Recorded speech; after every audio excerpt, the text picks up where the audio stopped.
मला एकदा जाणून घ्यायचंय हे की तुमच्या मनात कसं आलं की आपण रस्ता करावा? आपल्या देशामध्ये स्वातंत्र्य मिळण्यापूर्वी कुठेही रस्ताच नव्हता. एक नगर शहर बनलं की तेवढ्या पुरताच असायचा, नाही तर पाऊल वाटाचा असायचा. हा, मग नाविलाज म्हणून शिनी मला हा रस्ता करण्याची संधी मिळाली.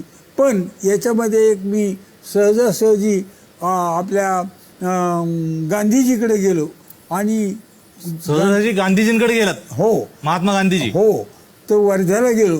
तिथं काही त्यांची गाठ पडली नाही. ते पोरबंदरला गेले आणि मग मी तिथं गेलो पोरबंदरला, पण चोरूनच गेलो रेल्वेने, कारण माझं पैसे नव्हते. आणि तिथं गेल्यावर मी बापूजी बसलेले होते काही त्यांचे ठळक माणसं घेऊन.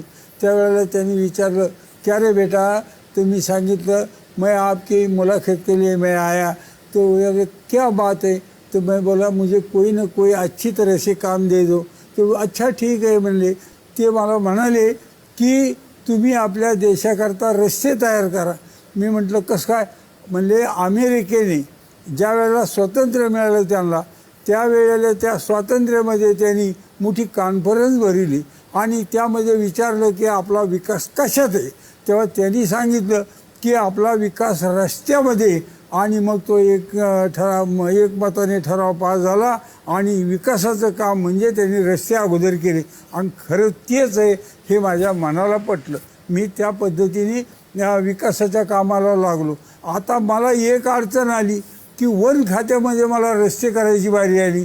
वन खात्याचे लोक कुठं काम करू देतात. तर मी काय केलं, एका इंजिनियरला बोलवलं आणि इंजिनियरला म्हणलं, हे आपल्याला एवढा एक सर्वे करून दे. इंजिनियर म्हणला, त्या वन खात्यात जाता येत नाही, तिथे गेलं की सगळा घोटाळा होईल, आमची नोकरी जाईल, सगळंच जाईल. मग तुम्ही काय करा, तुम्ही आपलं बघा.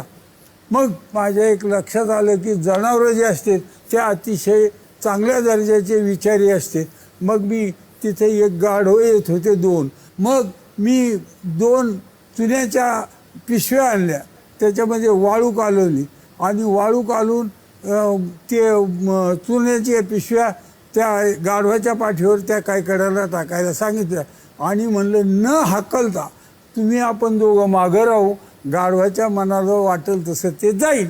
मग ते म्हणले हो काय हरकत नाही.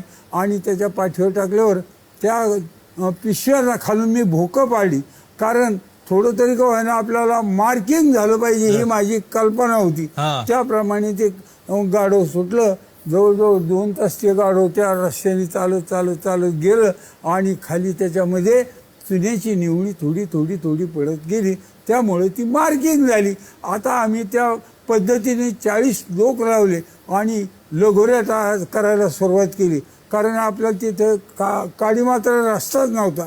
मग मी त्या डोक्यात एवढी गोष्ट केल्यानंतर त्या गाढवानी इतकं चांगलं मार्गदर्शन केलं, काय सांगायचं ते सांगण्यासारखंच नाही. मला भारी वाटतंय की तुम्ही माणसांच्या नादी लागला असता तर झालं नसतं, गाढवांच्या नादी लागला म्हणून रस्ता झाला. आणि मग तो रस्ता तयार करण्याकरता पहिल्याने आम्ही पायवाट केली. पायवाट केल्यानंतर खालवर चांगल्या दर्जाचा रस्ता नीट झाला, बैलगाडी चालायला लागली. ते म्हणले, अरे गुरुजीने आपल्या इथं रस्ता केला नव्हतो, अरे वेड्या हो, जरा त्यांना मदतीला चला. आल्यावर काहीतरी का होईना माणसं माझ्याकडे आली. आता गाड्या चालायला लागल्या मोठ्याल्या. त्या गाड्या चालत असताना आपल्या मुंबईचे जवळजवळ 30-40 इंजिनियर आले होते बघायला. आणि त्यांनी बघितलं ते म्हणले, का हो याला इंजिनियर फार चांगला असला पाहिजे, कारण या इंजिनियरने अतिशय उत्कृष्ट दर्जाचं मार्गदर्शन केलं. ते म्हणले कोण होतं? तर म्हणलं 2 गाढव. मलाच म्हणले तुम्ही. आज आपल्याला काळाची गरज ओळखून रस्ते केले पाहिजेत आणि त्याची आपल्याला गरज आहे. अगदी खरं. आणि गुरुजींनी गाढवाची मदत तेव्हा घेतलेली आहे, त्यामुळे आजही मदतीला गाढवाचं लग्न लावलेलाच माणूस आहे. क्या बात आहे.